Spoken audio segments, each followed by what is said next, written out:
Tidak boleh diseru kepada selain Allah di masjid.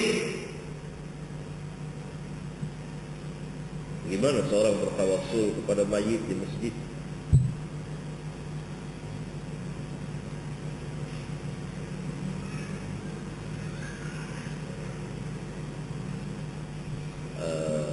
Tidak cukup waktu bagi saya untuk soal jawab.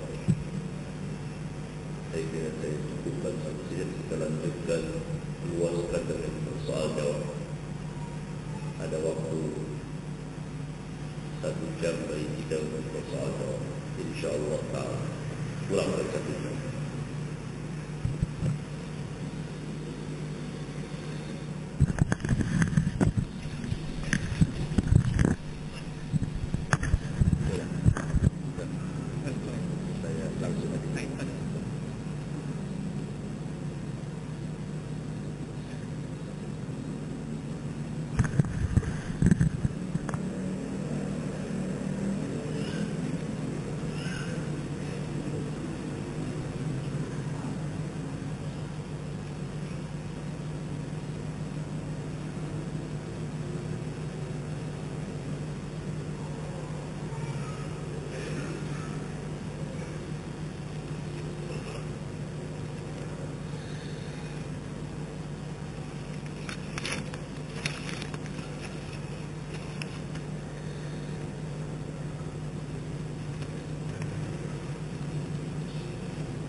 Iya, saya akan menjawab beberapa pertanyaan saja yang sekiranya mampu saya jawab, dan saya melihat pentingnya masalah yang ditanyakan untuk diterangkan. Di antaranya adalah bagaimanakah cara dakwah yang benar sesuai dengan manhaj salaf untuk diterapkan dalam lingkungan tempat tinggal kita. Sementara kita belum cukup ilmu untuk berdakwah, namun kita melihat kemungkaran itu terjadi. Pertama, kita harus mengetahui bahwa dakwah atau memerintahkan yang ma'ruf dan munkar ada dengan 2 macam cara. Cara yang pertama, secara terperinci. Tentunya ini membutuhkan ilmu sesuai dengan kemampuannya masing-masing. Cara yang kedua, secara garis besar atau global atau mujmal. Seperti saudara melihat seorang muslim, saudara-saudara tidak sholat, meninggalkan sholat. Saudara berdakwah kepada dia, wahai saudaraku, tegakkanlah sholat, karena Allah telah wajibkan kita untuk mendirikan sholat 5 kali dalam sehari semalam. Itu dakwah bukan? Dakwah. Tetapi secara garis besar, ketika saudara kita bertanya, baiklah, tapi tolong terangkan kepada saya secara terperinci hukum-hukum sholat. Saudara jawab, ini bukan bagian saya. Mari saya tunjukkan satu kitab agar saudara belajar tentang tata cara kaifiyah sholat berdasarkan Al-Quran dan Sunnah. Atau kita tanyakan kepada ahlinya. Begitu. Itu salah satu contoh. Yang bertanya melihat kemungkaran, terangkan. Kalau dia ada mengetahui sedikit rinci, maka dia gerakkan. Atau dia membawakan kitab. Ya.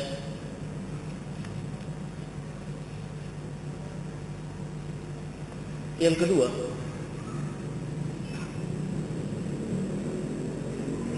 dakwah di dalam Islam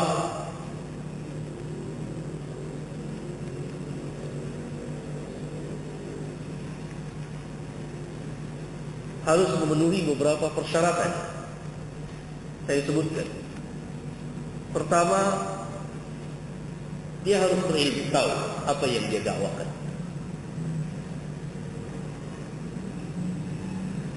Orang itu harus berilmu. Ayat yang tadi, qul hadhihi sabili ad'u ila Allah 'ala basiratin. Nikil.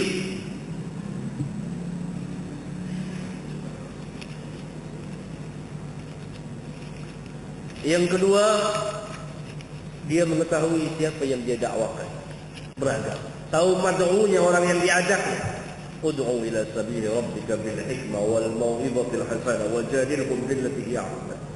Ud'u ila sabili rabbika bil hikmah wal mau'izatil hasanah wajadilhum billati hiya ahsan. Ajaklah ke jalan Rabb dengan cara hikmah. Dengan pelajaran yang baik, dengan jidal berdebat dengan mereka dengan cara yang paling baik. Tingkatan manusia bermacam-macam. Harus tahu seorang dai pada siapa dia berbicara. Yang ketiga, apa yang harus dia dakwakan terlebih dahulu.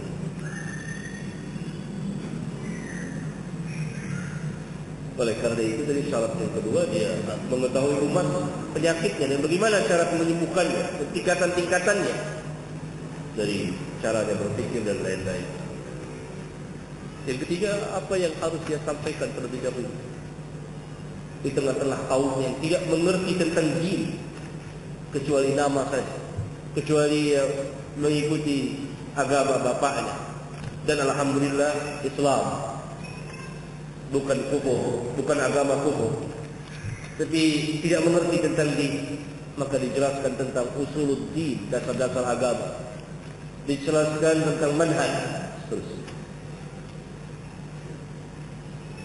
Yang keempat, memberikan banyak kemudahan kepada manusia sesuai dengan syariat Islam. Mudah dan memberikan kemudahan-kemudahan selama hal itu tidak mengharamkan yang menghalalkan yang haram. Inna ad-dina yusrun, kata Nabi sallallahu alaihi wasallam. Agama ini, sesungguhnya agama ini mudah. Nabi sallallahu alaihi wasallam berkata, yassiru wa la tu'assiru, basyiru wa la tunaffiru.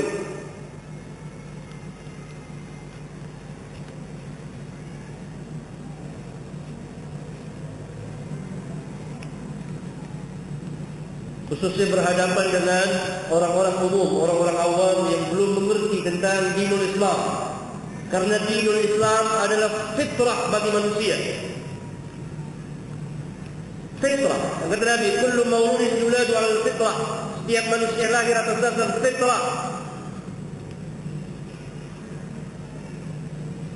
Dan manhaj salaf, itulah Islam yang hakiki, yang dibawa oleh Rasulullah SAW. Apakah yang selain manhaj salaf bukan Islam? Tidak. Islam, tetapi telah dicampuri dengan berbagai macam kekotoran, khurafat, syirik, bid'ah, ta'ayyul dan lain-lain.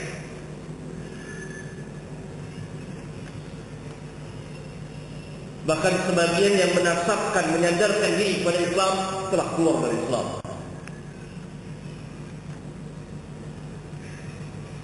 Seperti ajaran Ahmadiyah Al-Qadiani dengan Nabi palsunya Mirza Ghulam Ahmad. Menasabkan diri kepada apa mereka? Kepada Islam. Tapi Islam melepas diri dari mereka. Mereka telah keluar dari Islam. Karena mengaku ada Nabi lagi setelah Rasulullah sallallahu alaihi wasallam. Manhaj salaf wakil Islam. Wakil Islam. Kata Imam Al-Barbahari di awal kitabnya, Kitab Sunnah, syarah apa itu? Syarh Sunnah. Dia kata Al-Islam huwa sunnah, wa sunnah hiya al-Islam. Islam itu adalah sunnah, sunnah itu adalah Islam.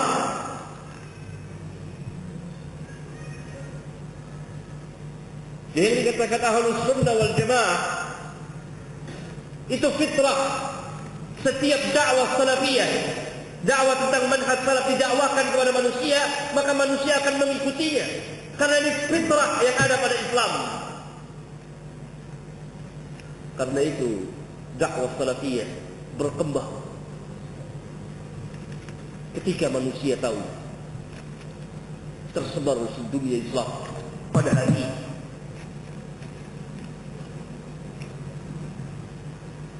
Karena apa? Dia fitrah. Fitrah. Kalau didakwahkan dengan benar, dengan ilmu, dengan penuh kesabaran.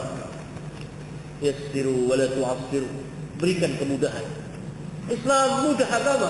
Islam agama yang mudah, tidak sulit. Menjalani Islam tidak sulit.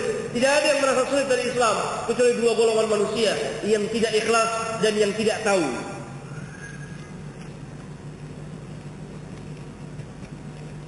Saudara mungkin ingat, sering saya ulang-ulang kisah Muawiyah bin Hakam As-Sulami yang berbicara dalam solat.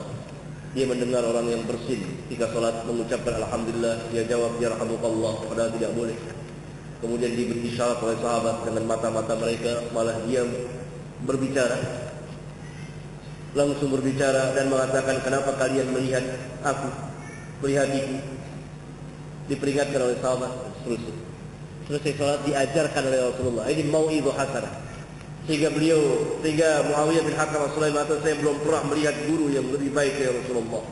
Dia merasa akan dimarahi. Tidak, diajarkan. Salat ini tidak boleh dicampuri dengan perkataan manusia. Itu orang Arab mempergunakan bahasa Arab, tetapi bukan lafaz yang diajarkan oleh Rasulullah dalam salat. Tetap tidak boleh. Apalagi sholat pakai bahasa Indonesia.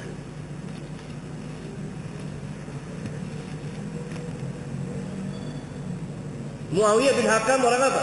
Muawiyah bin Hakam As-Sulami orang Arab. Tulen 100%. Dia ngomong ketika itu dengan bahasa apa? Bahasa Betawi, bahasa Jawa, bahasa Sumatera, bahasa Padang, bahasa Batak. Enggak, bahasa Arab. Kata Nabi SAW, sholat ini tidak boleh dicampuri dengan perkataan manusia. Harus dengan lafaz yang Nabi ajarkan.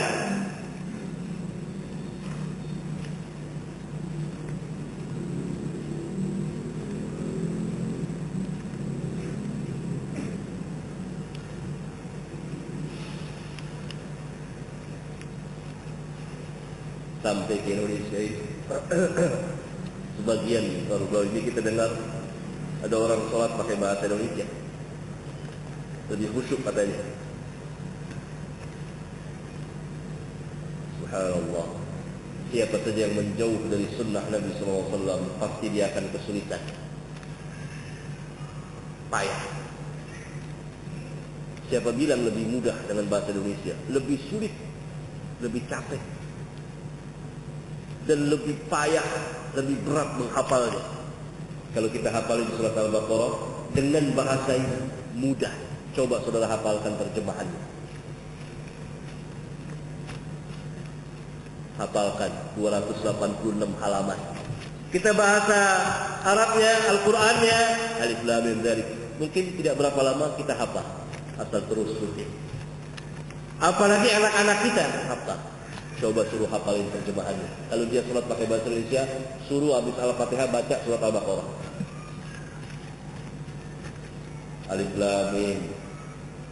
Ada biasa terjemahan Allah yang tahu. Dzalikal kitab la raiba fihi hudal lil muttaqin.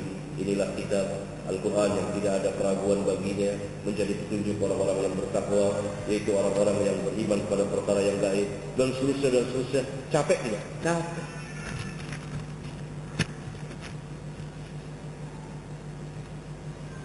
Ini azab.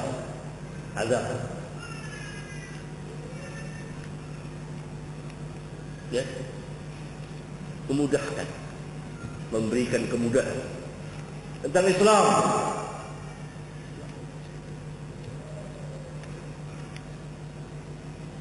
Tapi tentunya harus memiliki ilmu yang cukup. Kalau belum, maka tingkatkan keilmuan kita.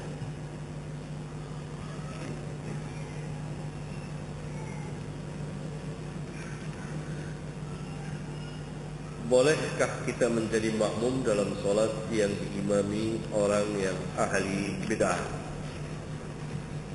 Sebagaimana kemungkaran, kalau kita ingin mencegah kemungkaran, maka kita harus tahu yang kita akan cegah itu kemungkaran atau bukan. Dengan apa kita tahunya?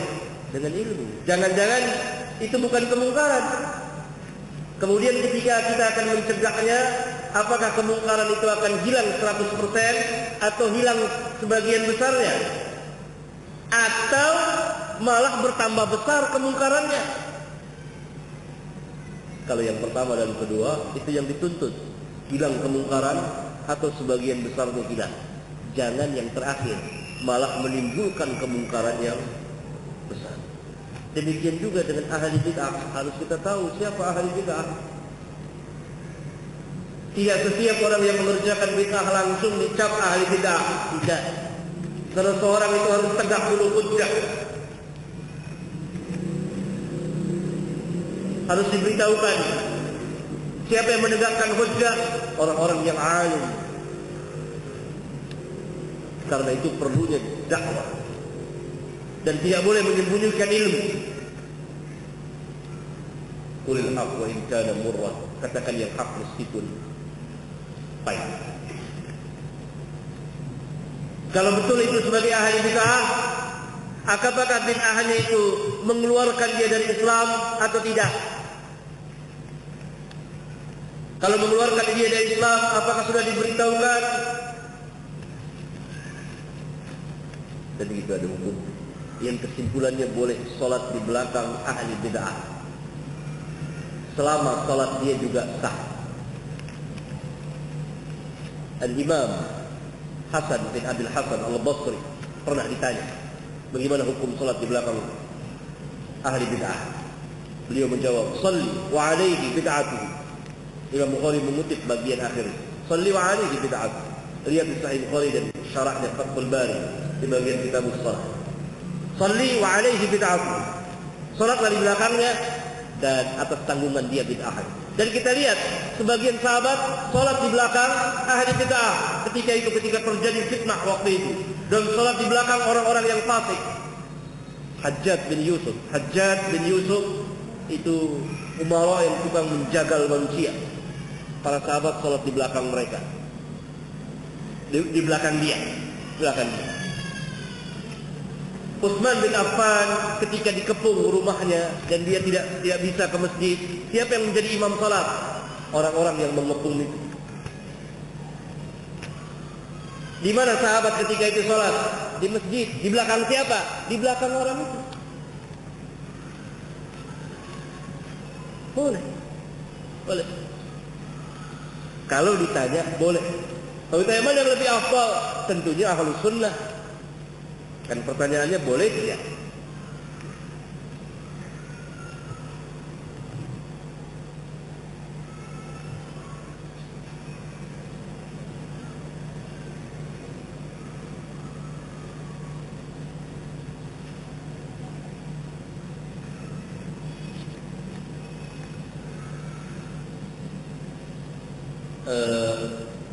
Pertanyaan.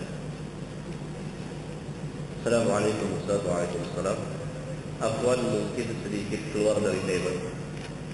Ana mau bertanya bagaimana hukumnya seorang suami yang seringkali mengucapkan kata-kata cerai kepada istrinya, entah dia lagi bercanda atau marah kepada istrinya, sampai istrinya sendiri lupa sudah berapa kali kata cerai itu diucapkan suaminya. Apakah sudah jatuh talak? Karena ternyata setelah ditanya, sang suami jahil terhadap perkara tersebut dan sama sekali tidak mengetahui bahwa perkataannya tersebut dapat menyebabkan jatuhnya talak.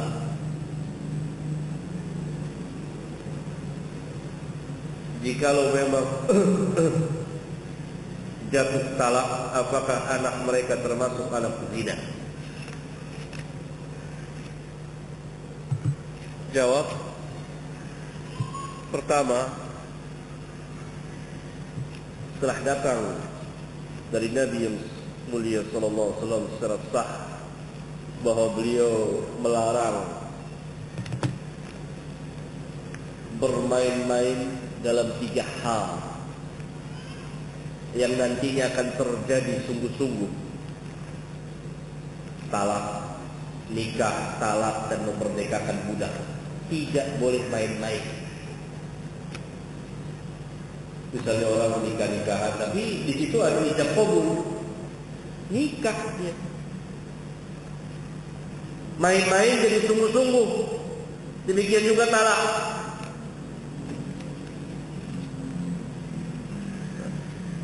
Kalau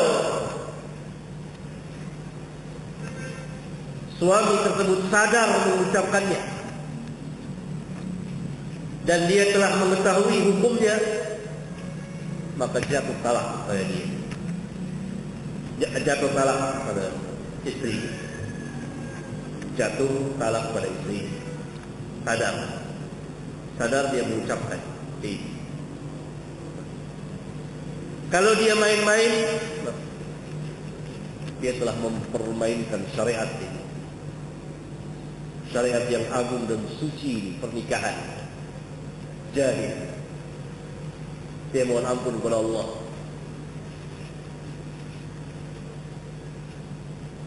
Dan barangkali talaknya tidak jatuh, tetapi dikhawatirkan seringkali orang yang bermain-main seperti ini, makin lama dia makin terseret. Akhirnya dia mentalak istrinya secara hakiki.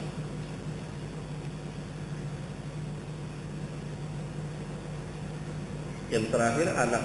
Kalau terjadi talak tanpa dia sadar, maka anaknya bukan anak zina, tapi anak yang lahir dari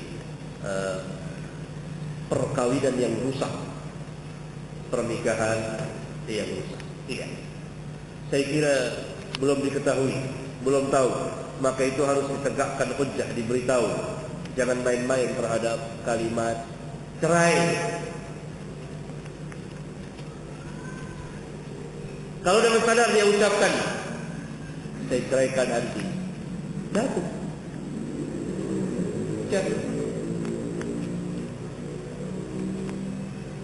Kalau lafaznya nanti saya ceraikan anti, nanti belum jatuh, nanti apa sebab? Saya akan ceraikan anti, akan saya talak anti, jatuh.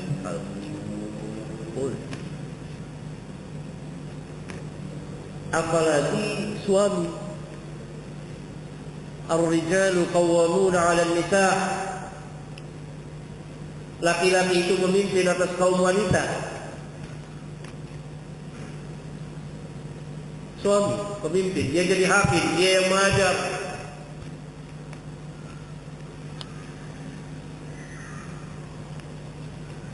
Ini jelas katanya kayak bukan laki-laki, perempuan, laki-laki yang seperti ini. Karena itu kita tidak temukan riwayat sahabat itu main-main. Karena Nabi SAW memperingati jangan keras. Yang main-main jadi sungguh, talak, nikah, memerdekakan budak. Sekarang banyak orang, suami mau mengancam istrinya, talak, cerai. Ribut sedikit, cerai. Dia tidak tahu bahwa itu telah jatuh talak, atau dia khawatirkan jatuh talak.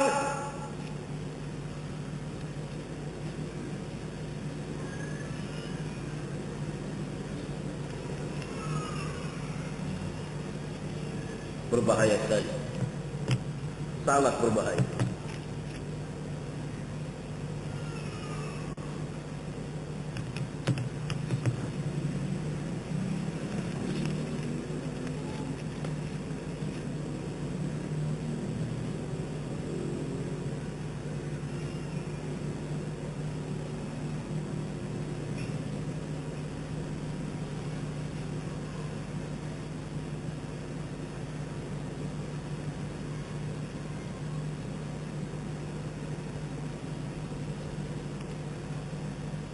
Kami jamaah Masjid Al-Muhajirin Kabil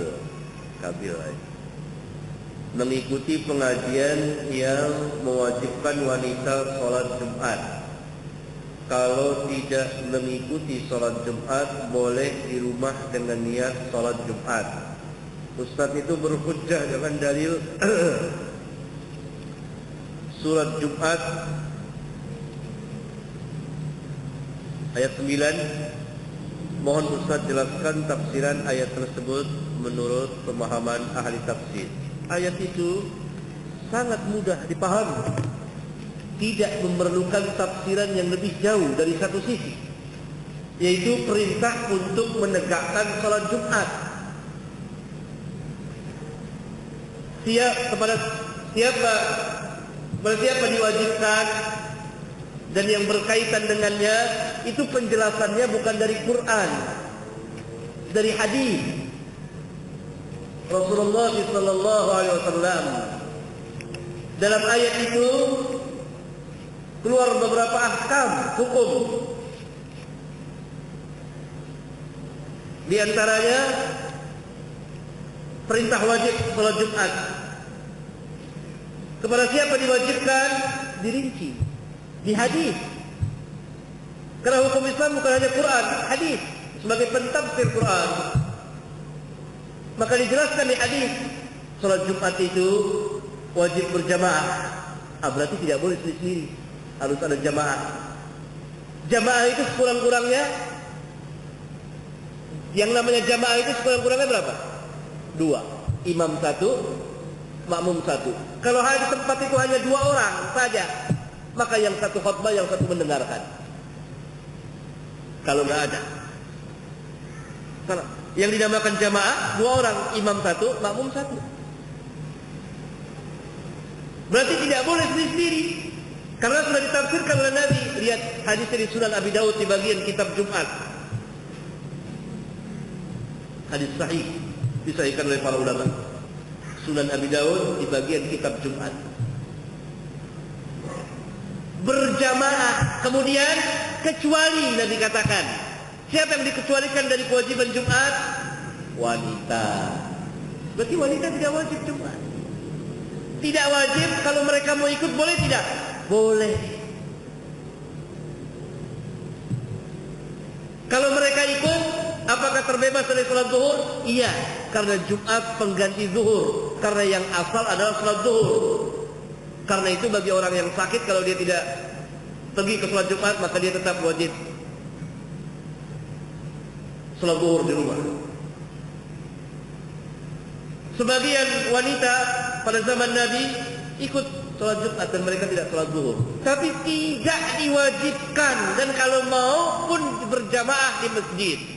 Dan umumnya masjid-masjid kita tidak menyediakan tempat untuk wanita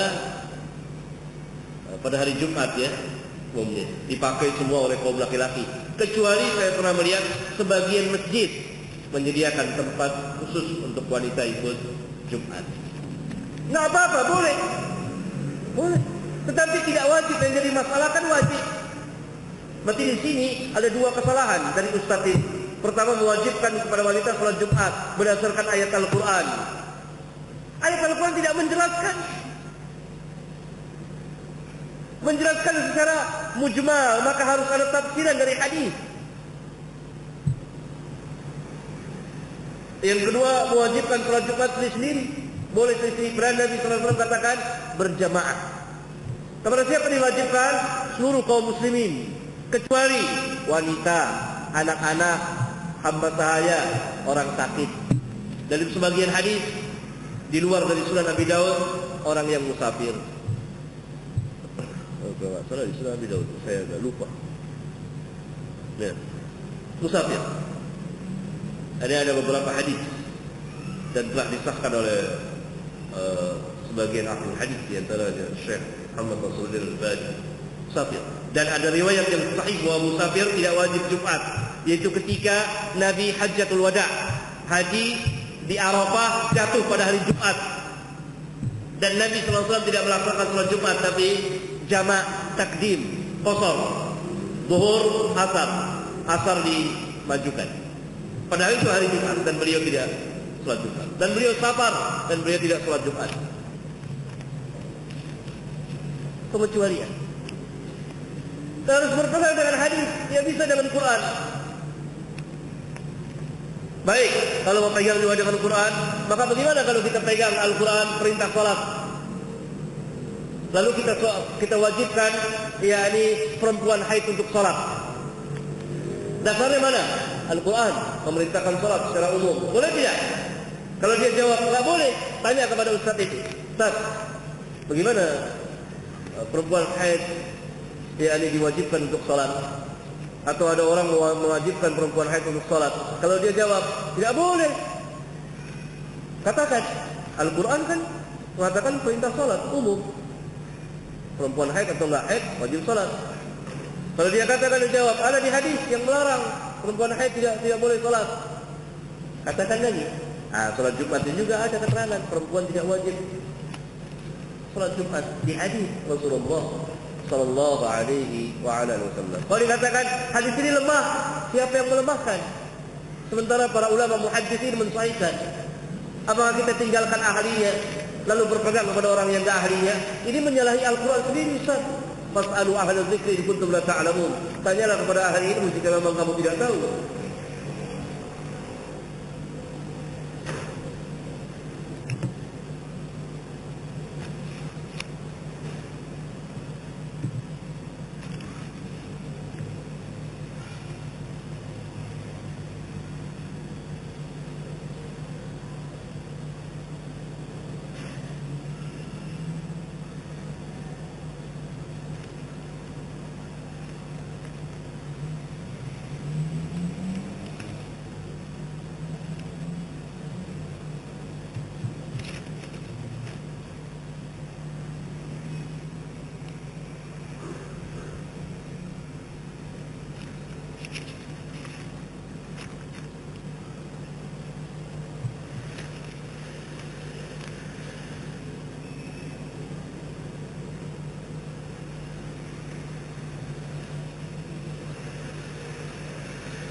Bagaimana hakikat dari rapatnya saf? Karena banyak dari kaum muslimin hanya merapatkan bagian kaki saja. Yang dimaksud merapatkan adalah kaki dan bahu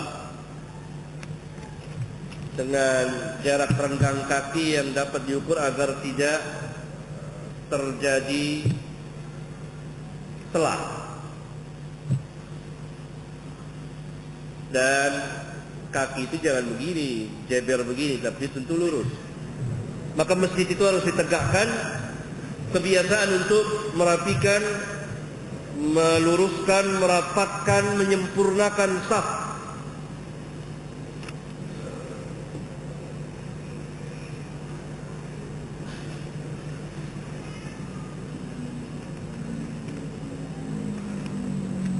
Bagaimana hukumnya seorang suami meninggalkan anak dan istri dengan waktu yang cukup lama? Tidak dijelaskan apakah ada berita atau tidak. Misalnya suami di luar negeri atau di luar kota dan masih berhubungan atau tidak. Atau tidak diketahui lagi suaminya. Apabila yang terakhir, maka apakah wajib nikah lagi dia? Tunggu dulu. Apabila itu yang terakhir jawabannya, suami tidak diketahui lagi di mana, maka dia datang ke majelis hakim. Kalau sekarang ini KUA, dia datangkan nanti KUA yang memutuskan nikahnya. Kalau yang pertama, yakni dia ketahui tapi suaminya tidak mau datang dan tidak menceraikannya, ya, ditinggalkan begitu saja anak istri, tidak ditalak, maka dia datang juga kepada majelis hakim KUA Qadi dan menjelaskan halnya. Nanti KUA yang akan memutuskan perkawinan atau pernikahannya tersebut.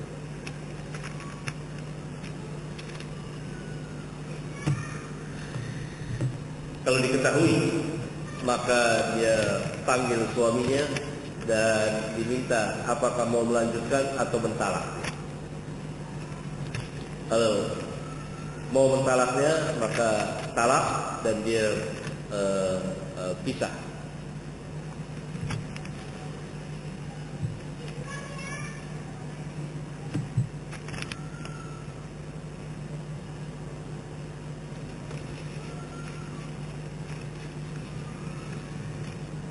Banyak orang yang berzikir berjamaah mengatakan bahwa tidak ada dalil yang melarangnya.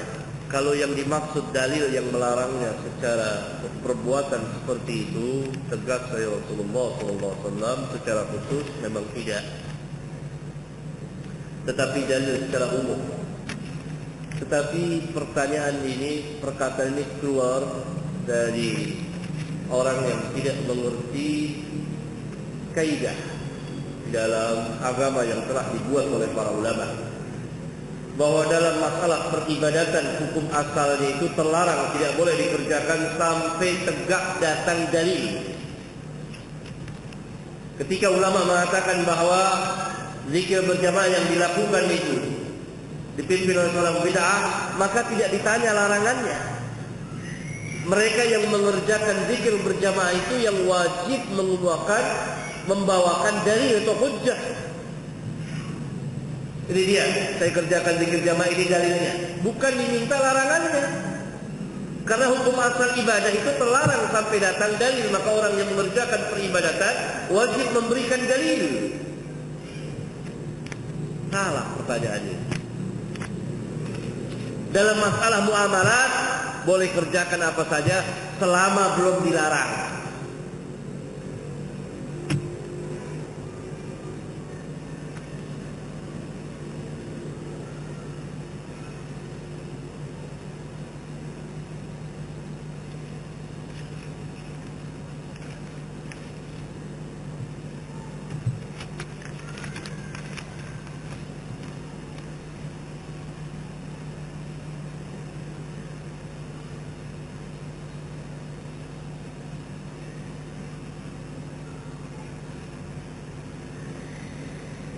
Tentang imam, apakah makna aqrahum ya ummul qaum aqrahum li kitabillah? Apakah bermakna hafal saja, paham saja, atau semua?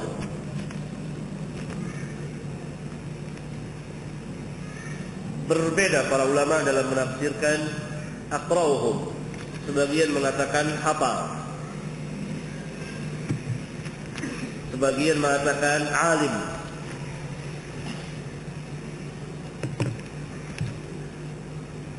Ya, tapi pendapat yang lebih tepat saya kira wallahu a'lam, kedua-duanya. Tidak semata-mata hafal saja, karena ini perkara salat, maka dia harus alim terhadap ahkam hukum-hukum salat khususnya, karena dia sebagai imam. Karena imam masjid itu fungsinya luas sekali. Dia juga sebagai khatib yang berkhutbah setiap Jumat pada zaman Nabi SAW. Kecuali kalau dia ada uzur. Dia juga yang memberikan pelajaran di masjid. Dia juga yang mengarahkan, memerintah dan melarang, mengajarkan masyarakat di sekelilingnya. Karena dia imam. Imam masjid tempat. Maka dia alim. Kalau hafal, banyak orang kita yang hafal tetapi dia tidak tahu apa yang dia baca. Sehingga saya pernah sholat di satu masjid raya beberapa waktu yang lalu.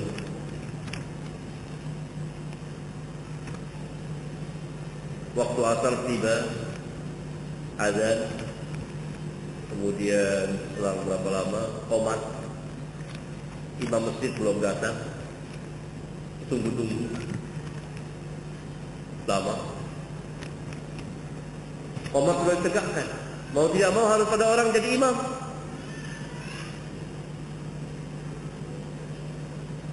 Karena sang imam tidak muncul. Apa mau ditunggu terus? Ya. Sahabat Nabi yang mulia SAW ketika sahabat tahu masih jauh perjalanannya, salah seorang jadi imam, Abdurrahman bin Auf. Itu Nabi yang mulia SAW. Apalah artinya kita?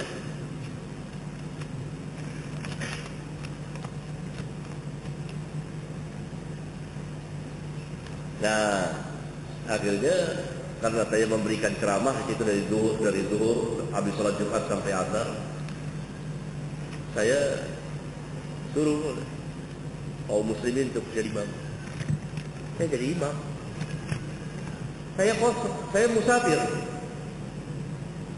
Menurut keyakinan saya bahwa musafir itu wajib qashar kecuali dia sebagai makmum mengikuti imam. Kalau dia sholat munfarid atau dia sebagai imam, maka dia qashar dalam sholat yang qashar, zuhur, asar, isya. Saya qashar.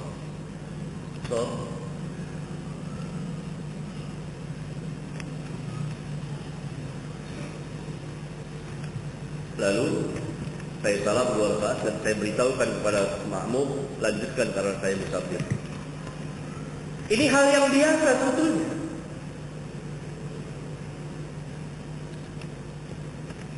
Sehingga tidak perlu diingkari. Lalu keluar suara-suara seperti yang saya dengar, kalau dia musafir, kalau dia jadi imam, maka sepatutnya dia tamam. Wah, ini enggak ada yang seperti ini.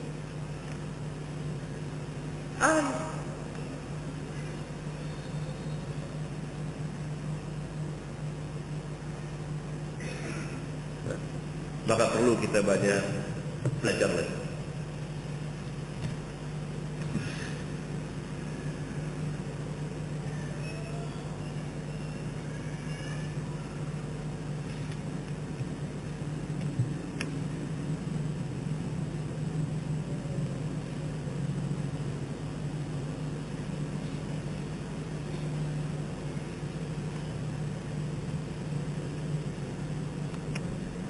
Di tempat saya ada pengajian tapi tidak mau pakai hadis. Alasannya hadis sudah tidak asli lagi. Atau hadis harus dikompor dengan Al-Quran. Apa dikompor? Hah?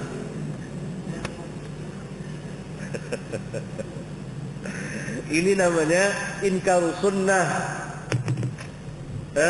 Kalau tidak pakai hadis, maka ajaran Islam 90% lebih hilang. Dari mana azan yang nanti sebentar lagi insyaallah kita akan kumandangkan azan? Azan dari mana? Ada nggak di Quran? Nah, di mana azan? Al-Quran hanya perintah tentang azan, ada azan, tapi lafaznya sholat. Kalau nggak pakai hadis, kita nggak bisa sholat. Maka orang itu mesti sholat atau tidak? Kalau masih sholat tanya. Katanya hadis sudah nggak asli lagi. Kok antum masih sholat? Sholat kan dari hadis, bukan dari Quran. Bingung dia. Gimana dia jawab? Sholat pakai baca apa pertamanya? Surat Al-Fatihah. Al-Fatihah nggak ada di Quran. Hadis. Semua di hadis. Sebagai pentafsir Quran. Kalau kita tidak pakai hadis, hancur Islam. Karena itu tadi Imam Al-Barbahari di kitabnya Syarh Sunnah mengatakan al-Islam wa sunnah hiya al-Islam. Islam itu sunnah, sunnah itu adalah Islam. Bahwa kita tidak dapat memahami Islam tanpa sunnah. Barang siapa yang ingin tahu tentang Islam harus berjalan dengan sunnah. Dia harus memegang sunnah. Jadi ingkar sunnah. Dari mana dia tahu hadis tidak asli? Bagaimana cara dia untuk mengatakan bagaimana hujjahnya? Kalau hanya bilang begitu saja, ini tidak asli, tidak ada hujjah, Maka saya kira orang yang bertanya ini pun dapat bilang begitu kepada dia. Saya kira saudara manusia yang tidak asli.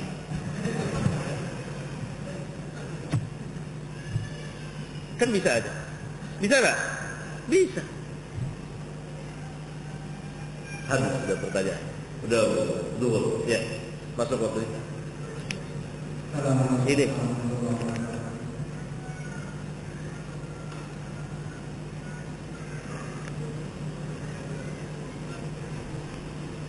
Nanti ada sisa waktu antum duduklah sama saya di sini. Kita ngobrol-ngobrol. Iya barangkali ini. Subhanakallahumma wa bihamdika asyhadu an la ilaha illa anta astaghfiruka wa atubu ilaik. Mohon maaf. Assalamualaikum warahmatullahi wabarakatuh.